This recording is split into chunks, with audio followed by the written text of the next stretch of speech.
There are the factors to consider when purchasing a computer. First is the processor. It is one of the system's most important components. So the processor can make the difference between a system that frequently hangs and one that functions normally. For anyone who needs to use a system for more than the basic usage, I would not advise choosing one of the low-cost single-core or dual-core CPUs.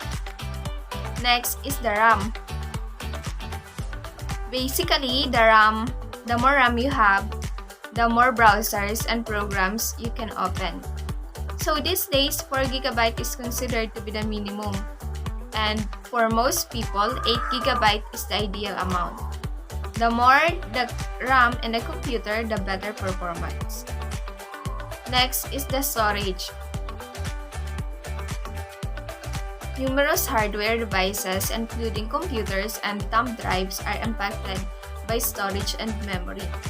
This essentially refers to how much data a device can hold and make available for you to use. From simple papers and images to complicated programs and applications, you want storage for everything. And performance may also be impacted by your available storage space. So the more storage space you have left, the slower your gadget might operate. Storage and speed thus frequently work together. Next is the hard drive. In general, the hard drive capacity and speed for most users are the most important. A larger computer is recommended if you have a lot of files to save. And if you have the money, you can also choose a computer with an SSD built-in for speed, so you can enjoy the readability and writing speed in this way. Next is the graphics card. Another important part of the computer is the graphics card. This component of the computer manages graphics processing, which is important for multimedia and gaming applications. You should think about a graphics card's core count, clock speed, and bandwidth while selecting one. And the last one is the operating system. The program that powers your computer is called the operating system.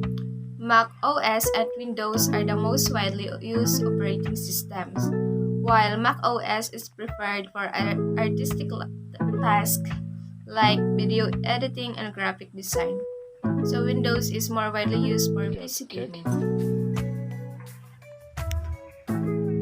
Here are the factors to consider when purchasing a software. First is its license suitability. Next is intellectual property rights, support and maintenance, suitability for collaboration, and terms and conditions. Next is things to consider when upgrading a software. First, you should consider its compatibility. There are many things to consider when dealing with compatibility. For one, your software may rely on hardware that isn't compatible with a new update. With all of the devices you use, making sure they all will work together after an update is important. Next is the support. When updating your software, make sure to take into consideration where you can find support. That's all. Thank you.